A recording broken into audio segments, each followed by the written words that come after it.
Bismillahirrahmanirrahim. Assalamualaikum warahmatullahi wabarakatuh. Selamat petang rekan-rekanku mahasiswa semuanya. Apa kabarnya pada malam hari ini? Habis makan malam, sehat, semangat, dan segar mestinya. Semoga demikian rekan-rekanku semuanya. Alhamdulillah pada kesempatan ini kita dapat bertemu melakukan perkuliahan daring mata kuliah manajemen pemasaran. Pada kesempatan ini kita mengambil materi pokok bahasan tentang pasar dan pemasaran. Sebelum kami membahas tentang pemasaran dan pasar lebih jauh, kami ingatkan rekan-rekanku semuanya untuk absensi, jangan lupa diisi akad. Nanti karena kalau saudara lupa akan rugi sendiri. Baik rekan-rekan mahasiswa semuanya, untuk memulai pertemuan daring pada kesempatan kali ini, saya menyampaikan tentang tujuan pembelajaran dari kita mempelajari bab tentang pasar dan pemasaran. Tujuan pembelajarannya adalah setelah mempelajari bab ini diharapkan mahasiswa akan mampu mengerti arti pasar. Yang kedua, memahami kompleksitas pasar. Pasar sangat kompleks. Dan yang ketiga, mahasiswa mampu mengerti dan memahami konsep pemasaran menurut Kotler. Nah, guru besarnya pemasaran, Philip Kotler. Dan yang keempat, dapat menerapkan pemasaran dalam praktek yang nyata. Baik rekan-rekanku semuanya, itu terkait dengan tujuan pembelajaran kita mempelajari bab tentang pasar dan pemasaran. Nah, kita mulai pembahasannya. Sebagai pendahuluan perlu kami sampaikan bahwa produk yang dihasilkan oleh perusahaan baik berupa barang maupun berupa jasa tidak ada artinya kalau tidak terdistribusi sampai kepada konsumen atau pasar. Dengan demikian, sehebat apapun perusahaan memproduksi barang sebanyak berapapun tidak mempunyai nilai ekonomi kalau tidak mampu terdistribusi kepada pasar. Nah, pertanyaan selanjutnya, apa itu yang dimaksud dengan pasar? Saya yakin rekan-rekan mahasiswa semuanya di sekeliling saudara mesti tidak jauh yang namanya pasar. Kalau kita melihat di lingkungan kita, pasar tradisional, pasar modern adalah tempat berkumpulnya orang-orang berjual beli di situ. Kalau di Solo yang terkenal pasar Klewer, tempat jual belinya pakaian. Dan ada pasar Gede, tempat berjualnya beraneka macam, buah, sayur, dan segala macam. Nah, pasar itu sebetulnya apa? Apa kira-kira? Pasar adalah terjadinya tempat bertemunya antara penjual dan pembeli. Disitulah terjadi transaksi. Kalau kita melihat definisi pasar, hanya terjadi transaksi, terjadi pertemunya antara penjual dan pembeli, kita melihatnya hanya segi yang sempit. Sekarang era milenial sekarang, era dengan teknologi informasi yang sekarang, pasar tidak hanya melulu tempat. Jadi tidak seperti pada tempat. Anda bisa berjual beli dengan ini. Anda membutuhkan makanan, membutuhkan tas, sepatu bisa lewat online. Pasar adalah terjadinya transaksi antara penjual dan pembeli. Kalau era sekarang ini pasar hanya dipersepsikan sebagai antara penjual dan pembeli, telah ketinggalan. Nah, pasar yang ada, bahkan kalau saya punya kawan punya usaha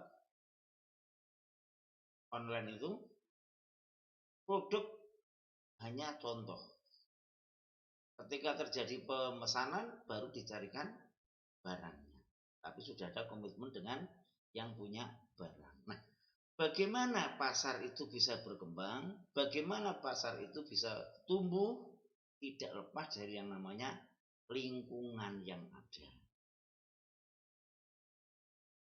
Kalau saudara bisa melihat bagaimana sekarang dulunya pasar Tanah Abang itu mungkin terbesar se-Asia Tenggara, transaksi jual beli pakaian sekarang menjerit, terjadi penurunan omset, sepi, karena terjadi dinamika lingkungan.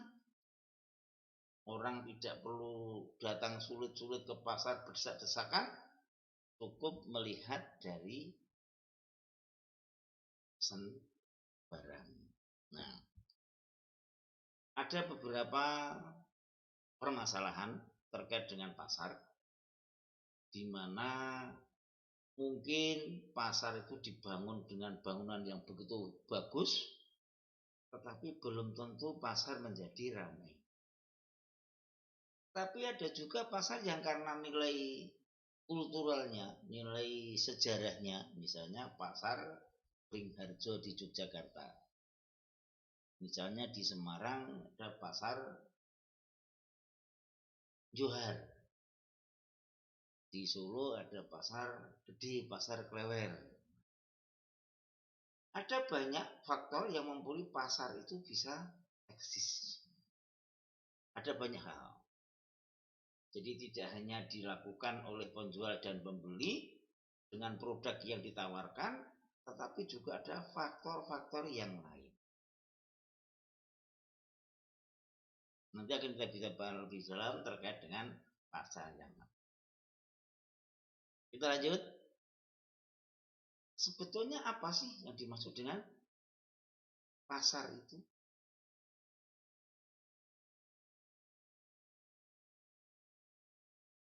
Apa kira-kira pasar itu?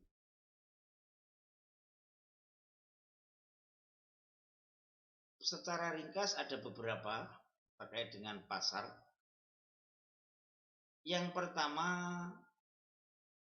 sekelompok orang atau lembaga yang mempunyai kebutuhan dan keinginan untuk terpenuhi.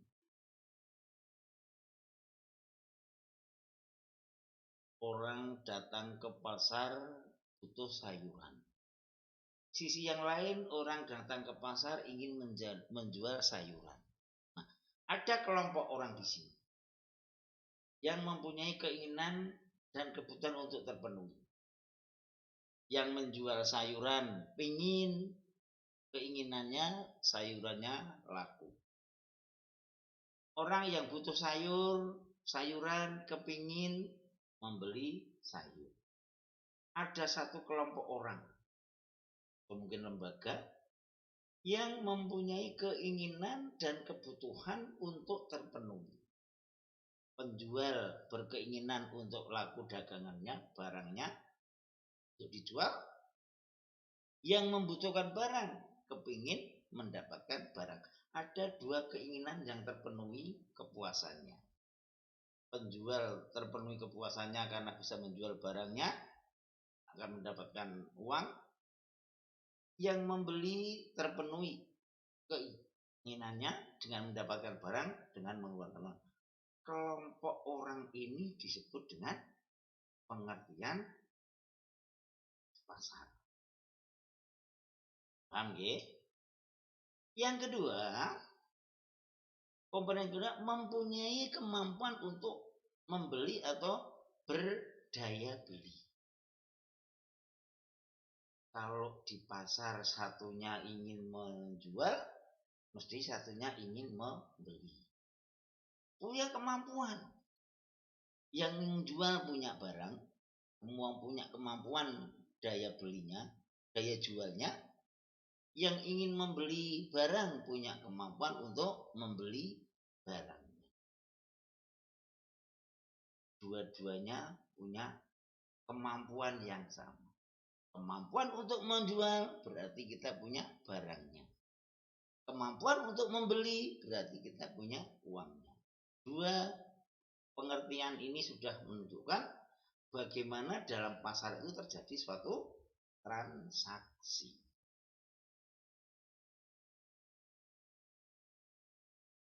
Yang ketiga, berkeinginan atau bersedia melakukan pertukaran untuk memenuhi kebutuhan dan keinginannya.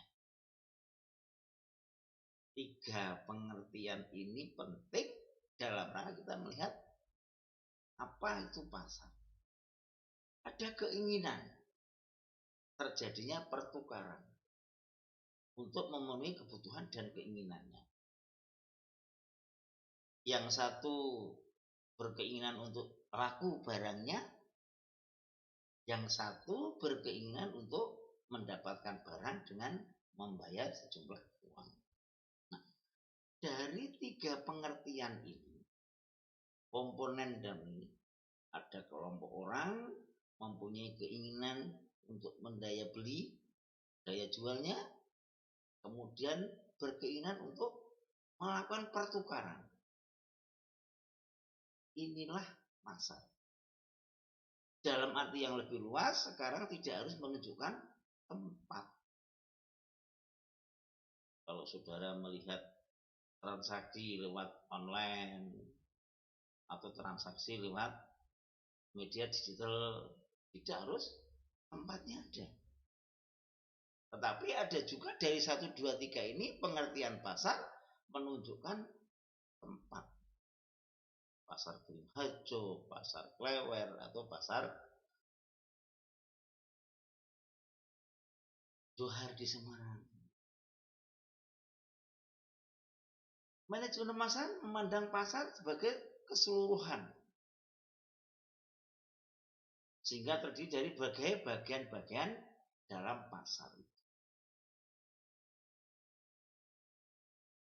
Laptopnya pas tidak beres, ini tidak ada spasinya, ya. Nah, kalau kita sudah memahami konsep pasar, ada 3 komponen minimal. Kemudian bagaimana manajemen pemasaran? Kita menawarkan, mencoba bagaimana Kotler membuat konsep proses daripada manajemen pemasaran. Sebelum kami lanjutkan, kira-kira ada yang ditanyakan, silahkan, monggo, kami beri waktu terkait dengan pasar.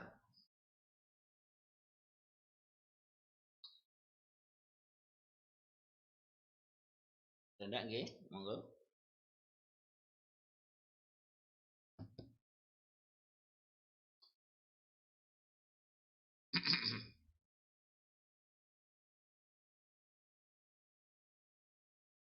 Kalau tidak, kita lanjutkan, nggih. Kotler melihat proses pemasaran itu dimulai dari bagaimana menganalisis pemasarannya. Kalau kita melihat pasar adalah terjadinya 2 keinginan, kelompok masyarakat atau kelompok orang ada kemampuan untuk membeli atau punya daya belinya, ada kemampuan untuk tukar menukar. Bagaimana kita menganalisis pasarnya? Kalau kita menawarkan harga sekian, kira-kira pembeli mau enggak? Kalau kira-kira kita jual sekian, kira-kira kita dapat untung apa tidak? Bagaimana analisa pasarnya? Dengan demikian, bagaimana nanti mengorganisir pelaksanaannya, terjadi transaksinya di sana, tidak lepas dari bagaimana menganalisis pemasaran. Tujuannya apa? Agar terjadi transaksi antara penjual dan pembeli. Kita lanjutkan. Setelah kita menganalisis pemasaran, apakah kita jual sekian, apakah dengan barang yang sekian, apakah dengan bagaimana, kemudian kita meneliti dan memilih pasar yang ada. Kalau seandainya kita jualan hasil pertanian, misalnya ketela rambat atau ketela pohon, tetapi kok kita memilih pasarnya di mall atau di supermarket, perlu dikemas dengan yang baik. Akan beda dengan misalnya kita menjual di pasar tradisional. Cukup dibersihkan, mungkin di per kilo atau mungkin berapa, dihitung per berapa, tidak masalah. Tetapi kalau misalnya kita jualan singkong atau ketela di mall atau di restoran di supermarket, harus dikemas dengan baik. Harus dipilih yang bagus-bagus. Sehingga dalam meneliti dan memilih pasar, produk akan menentukan pasar mana yang akan dipakai. Kalau analisa pemasarannya tidak pas, memilih pasar dan meneliti pasar juga akan keliru. Begitu juga sebaliknya. Misalnya kita menjual fashion, produk fashion, pakaian, sepatu misalnya, yang bermerek, yang berkelas. Kok kita menjualnya di pasar tradisional, di pasar rakyat, ya mungkin kurang begitu pas, kurang begitu laku. Dengan demikian, ketika menganalisa pasar untuk meneliti dan memilih pasar yang ditentukan, ini harus klop, harus sesuai. Kalau demikian, selanjutnya merancang strategi pemasarannya, termasuk juga bagaimana cara memasarkannya. Bicara strategi adalah metode, adalah cara. Kalau seandainya kita menjual singkong atau ketela, sasaran kita adalah kita jual ke mall atau supermarket, strateginya bagaimana? Mestinya singkong diletakkan di food court, tempat beras, tempat makanan-makanan pokok. Kalau kita meletakkan singkong dan ketela rambat di parfum misalnya, atau tempat make up misalnya, strateginya nggak pas. Strategi nggak tepat. Termasuk bagaimana kemudian, kalau begitu perencanaan program pemasarannya seperti apa?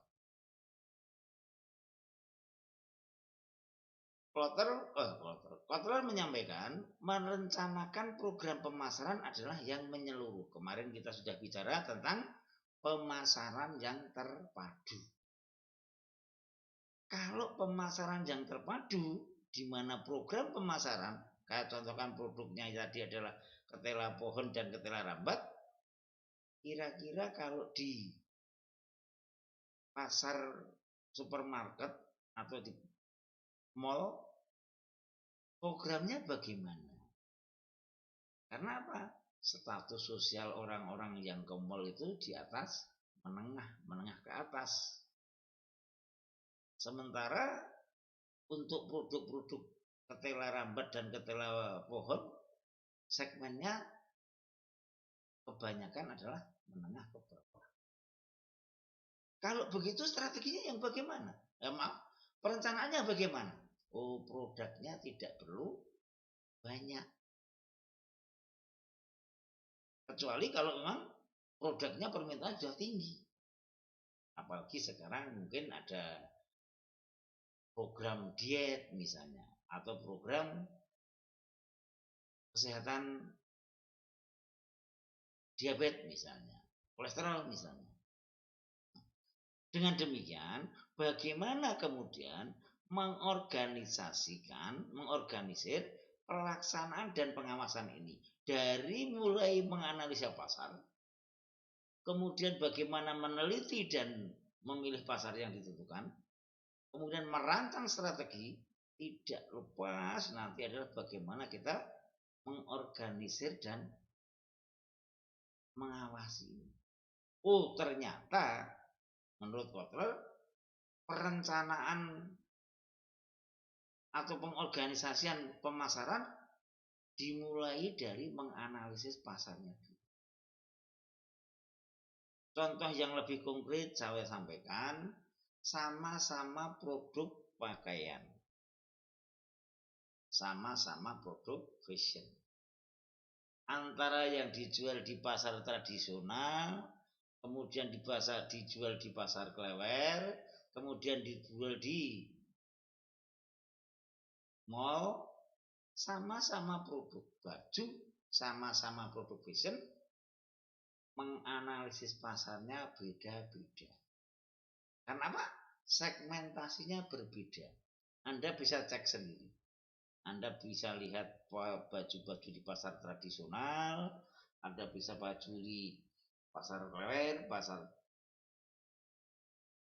Johar misalnya, yang di Semarang, atau di pasar Beringharjo di Jogja, dengan yang dijual di mall. Kan beda. Kenapa? Para produsen ini sudah menganalisis bagaimana pasar. Kalau saya menjual baju-baju merek, pakaian-pakaian bermerek, kok saya jual di pasar tradisional? Ya orang hanya heran, orang hanya berkeinginan, tapi tidak punya kemampuan untuk membeli.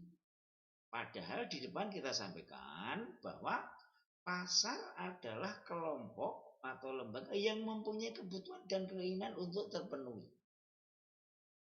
Nah, kalau baju-baju merek, baju-baju kelas mahal dijual di pasar tradisional, segmennya nggak pas. Sehingga konsep untuk memenuhi keinginan dan kebutuhannya tidak nyambung. Yang jual berkeinginan untuk laku, tetapi yang membeli kesulitan untuk membelinya. Nah, konsep daripada Kotler, proses daripada manajemen pemasaran ditinjau dari tadi kita melihat pasarnya dulu, kriterianya seperti ini, kemudian bagaimana Kotler melihat analisis pemasarannya sampai pada organizing sama pengawasan pemasaran akan saling berkaitan. Kalau ininya nggak nyambung, ya, penganalisisnya salah, otomatis mengorganisirnya juga sulit.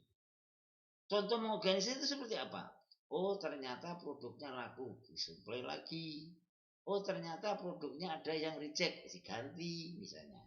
Ini salah satu bentuk mengorganisir dan mengawasi daripada pemasaran itu. Kalau yang pertama salah atau kurang tepat, yang di belakang juga akan kedodoran. Padahal manajemen pemasaran bagaimana sederhananya produk itu sampai kepada konsumen. Dan waktu itu konsumen adalah terjadinya pembelian. Itu terkait dengan proses pemasaran yang ditawarkan oleh Philip Kotler.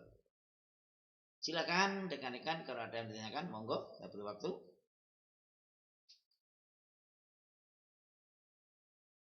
Yuk, silakan. Kalau ada yang ditanyakan.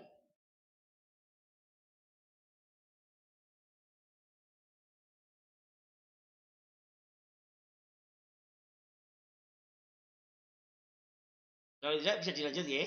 Nah, Graham membuat analisis tentang pasar. di mana penelitian tentang pemasaran akan berkaitan dengan bagaimana segmen pasar yang dituju. Nah, analisis ini seperti apa? Bagaimana penempatan pasarnya. Kemudian bagaimana bauran pasarnya. Apa yang dimaksud dengan bauran pasar? Yang namanya bauran itulah menggabungkan antara satu dengan yang lainnya. Oh, pasar ini ternyata daya belinya rendah. Tetapi dengan posisi yang mudah dijangkau, dengan terdekat dengan perumahan, oh pasarnya jadi ramai. Dari penempatan pasar yang dituju, kemudian bagaimana bauran pasar yang disampaikan, bagaimana terjadi kepuasan pelanggan. Atau bisa dibalik,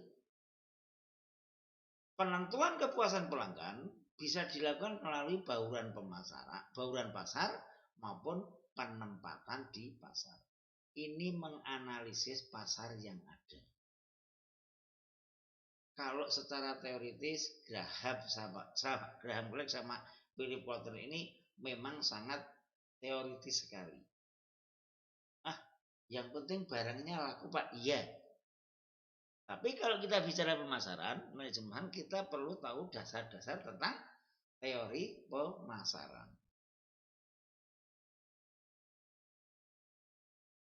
Yang pertama kita bicara tentang bagaimana analisa pasar.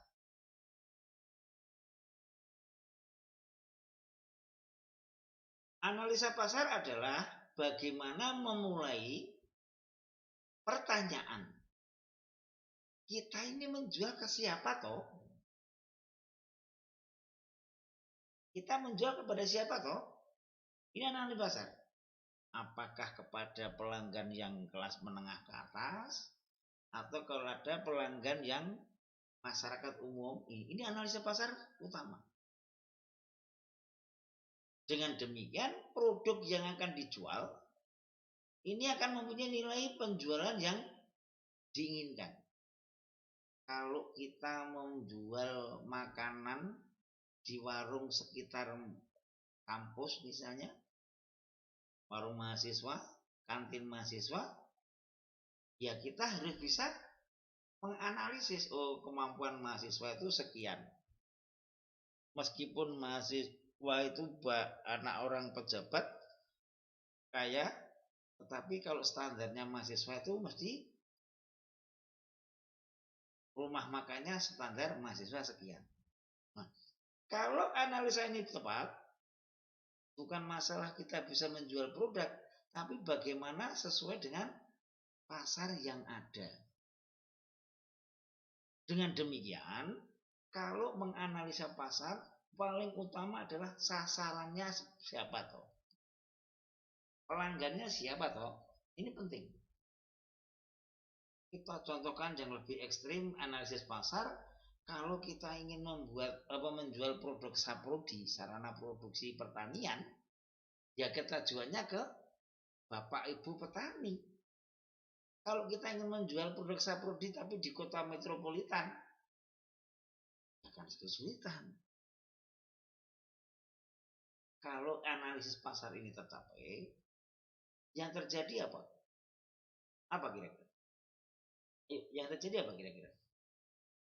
Terjadilah menciptakan kesetiaan pelanggan. Oh, warung di dekat mahasiswa, harganya terjangkau, makanannya cukup lumayan. Meskipun kita mengambil margin atau laba sedikit, tapi pelanggannya banyak, pelanggannya setia, mahasiswa banyak yang datang makan di tempat warung mahasiswa. Nah, kalau dengan demikian, analisa pasarnya akan menentukan langkah yang selanjutnya. Sehingga menurut Graham Clark, setelah kita menganalisis pasar, kemudian kita akan menentukan segmentasi pasar.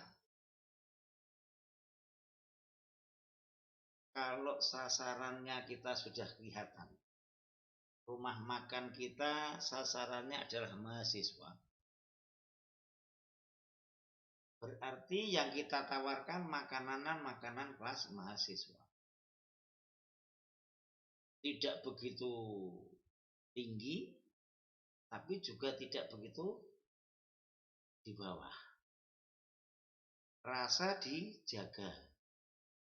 Harga kompetitif terjangkau. Nah, kalau segmentasi pasar sudah jelas, bagaimana kebutuhan pelanggan sudah terpenuhi. Oh, sesuai antara yang diinginkan mahasiswa. Di mana mahasiswa mesti tidak perlu mewah-mewah, tapi juga jangan asal-asalan. Karena bagaimanapun mahasiswa juga sosial kelasnya sudah di atas. Kalau dengan demikian, bagaimana segmentasi pasar terbangun? Dengan demikian apa? Promosi menjadi lebih kecil. Kegiatan menjadi efektif dan efisien. Karena apa? Segmennya jelas. Sasarannya cetok. Nah, kalau segmentasi sudah jelas, produk yang dijual di pasar kan berjalan dengan baik. Selain saya contohkan rumah makan kampus kelas mahasiswa, tadi alat-alat produksi pertanian kita jualnya di lumbung-lumbung pertanian di desa-desa sesuai klub. Segmentasi ini akan mengelompokkan sesuai dengan kebutuhannya. Sama-sama orang makan, semua orang butuh makan. Antara yang mahasiswa dan pekerja di pabrik, mungkin orang-orang kantoran, manajer-manajer akan beda-beda. Disinilah diperlukan yang namanya segmentasi ataupun pengelompokan pelanggan. Nah, kalau sudah seperti ini, pemasaran akan berjalan dengan baik. Setelah dianalisis pasarnya, segmentasi pasarnya juga ditetapkan. Kok rumit sekali Pak? Pemasaran memang harus begitu. Gitu ya. Silakan, kalau ada pertanyaan silakan.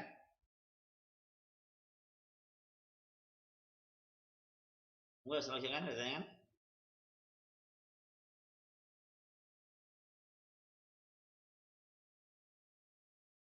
Selanjutnya, Graham menyampaikan kalau pertama analisis pasarnya. Oh, pasarnya siapa toh? Calon konsumennya siapa toh? Setelah terbukti, kemudian bagaimana segmentasinya?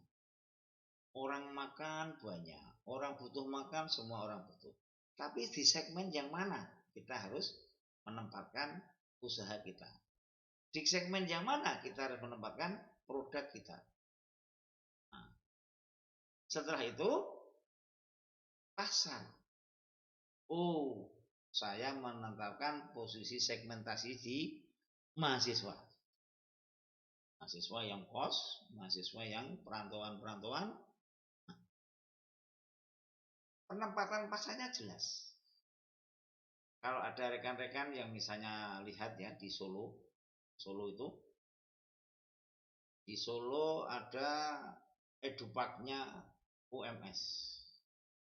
Di sana ada satu counter rumah makan dapur Solo. Ternyata itu mengenang mahasiswa-mahasiswa UMS dari berbagai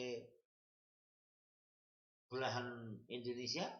Oh, pulang ke Solo sambil mengenang kampusnya dulu sambil makan. Nah, pasarnya jelas.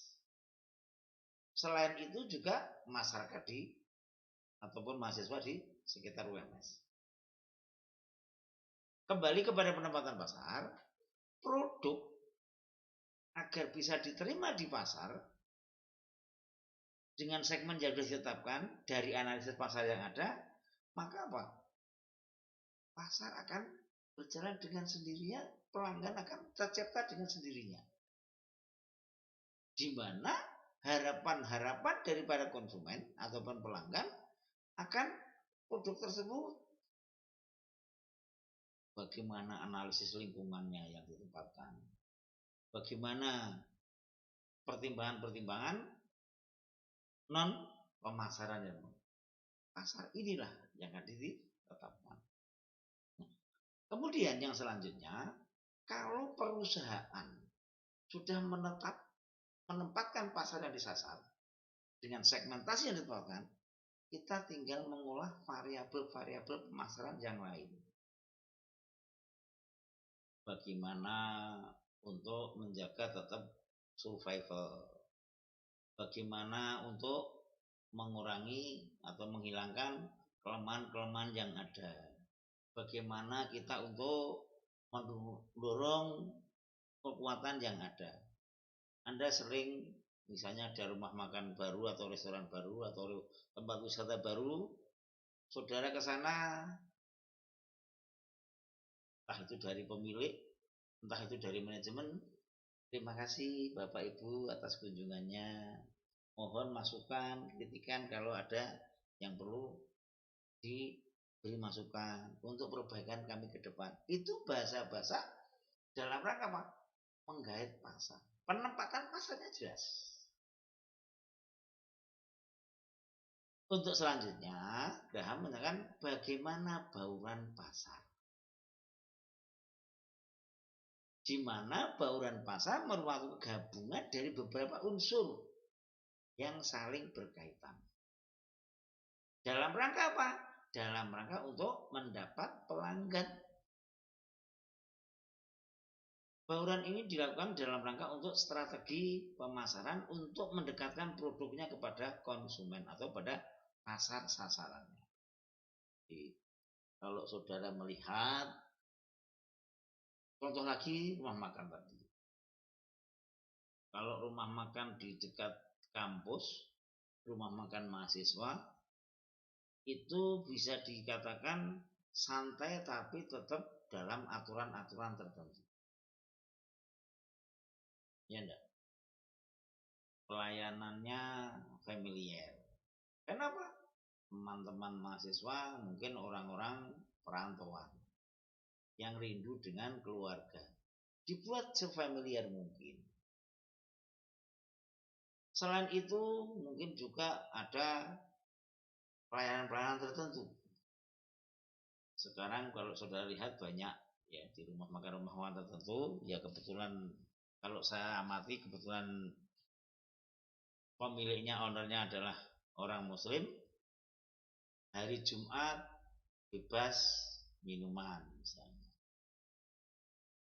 Atau hari Jumat diskon 50%. Itu dalam rangka apa? Bauran pasarnya. Selain menjual makanan atau minuman, juga bagaimana menarik calon pembeli-pembeli baru. Kalau pasar sasaran sudah tercapai, bauran pasar ini penting sekali. Dalam rangka apa? Dalam rangka untuk memegang segmen yang sudah dipakai. Kalau bisa jujur malah bisa bertambah, jangan sampai sudah ada ini keluar. Sekarang kalau saudara melihat, mungkin di kota lain saya nggak tahu, yang saya lihat di Jogja dan Solo, masakan Padang serba 10.000. Nah, ini salah satu bentuk bauran pemasaran bauran pasar yang sangat hebat. Rumah makan Padang serba 10.000. Yang namanya masakan Padang itu rasanya hampir sama. Tapi dengan harga 10.000, entah itu pekerja pabrik, entah itu mahasiswa, dengan keterbatasan, ternyata animonya bagus. Ini salah satu bentuk bauran pasar yang canggih itu saya pikir. Standar warung Padang itu sama rasanya, tetapi dengan harga yang sangat kompetitif, sangat ekonomis bagi mahasiswa dan kalangan.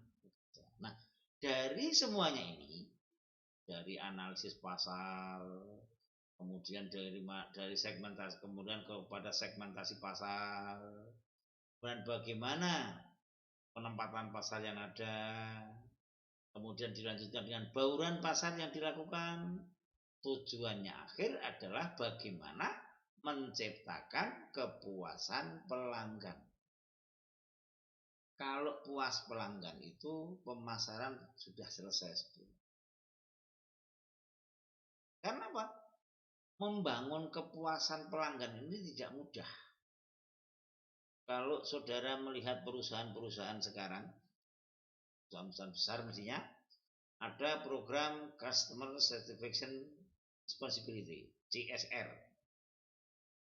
Saya kebetulan ini sedang ada negosiasi dengan CSR-nya BI untuk kegiatan sosial keagamaan. Kalau puas pelanggannya, dengan demikian pemasaran akan terjadi pembelian ulang. Kalau puas pelanggannya, pelanggan akan menjadi lebih banyak. Hakikat daripada hasil penjualan itu adalah kepuasan pelanggan. Kalau pelanggan puas, membeli produk tidak merasa keberatan. Kalau pelanggan puas, ngomong dengan teman-teman yang lain, oh ini produk bagus. Kalau pelanggan puas, ngomong dengan kolega, oh ini kita sudah dipublikasikan produk kita. Nah, dengan demikian, bagaimana kepuasan pelanggan ini sangat penting. Padahal keinginan pelanggan sangat bergerak, berubah, dinamis. Tetapi semua perusahaan, entah itu perusahaan jasa, entah itu perusahaan produksi barang, semuanya berorientasi pada kepuasan pelanggan. Tetapi terkadang memang kepuasan pelanggan ini bagi perusahaan juga tidak mudah untuk dilakukan. Graham menyampaikan tujuan akhirnya adalah bagaimana menciptakan kepuasan pelanggan itu. Karena apa? Kalau kepuasan pelanggan tercapai, pemasaran akan berjalan dengan baik. Itu rekan-rekanku semuanya terkait dengan pembahasan pada kali ini, yaitu pemasaran dan pasar, di mana pemasaran menurut Graham dimulai dari bagaimana analisis pasar sampai kepada menciptakan kepuasan pelanggan. Kemudian Kotler menyampaikan bagaimana analisis daripada pemasaran sampai pada mengorganising sama mengawasi usaha daripada pemasaran tersebut. Silakan, monggo kalau ada tanyakan, kami tunggu, monggo.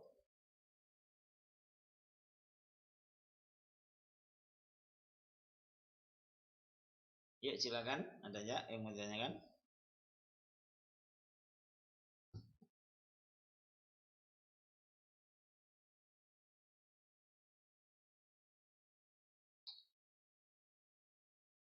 Kalau tidak, sebagai penutup perlu kami sampaikan bahwa pemasaran itu melakukan langkah-langkah dari perencanaan, di mana perencanaan termasuk bagaimana menganalisis pasar.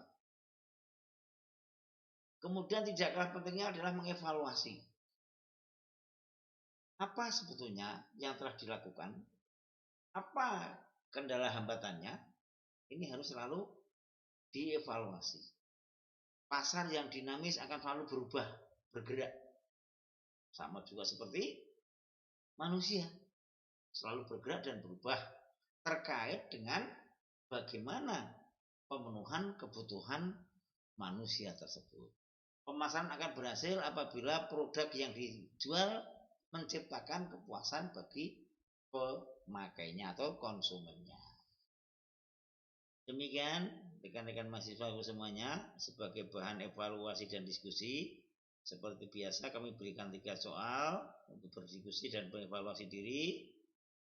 tidak harus dikumpulkan, tapi untuk bahan diskusi dengan teman-teman rekan-rekan mahasiswa. Apabila ada kendala, ada hambatan bisa ditanyakan oleh kepada Pak Jailani.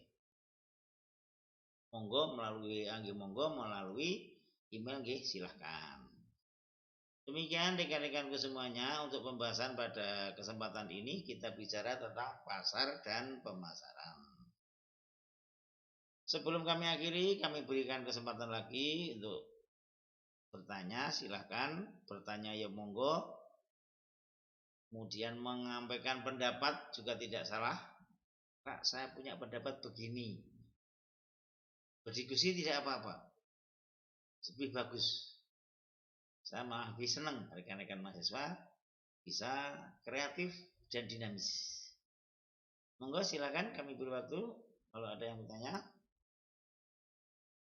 Tidak? Kalau tidak ada, kami ucapkan terima kasih atas kebersamaan dan komitmen dari rekan-rekanku semuanya. Sebelum kami akhiri, kami mohon maaf apabila dalam penyampaian materi ini banyak kekurangan, banyak kesalahan.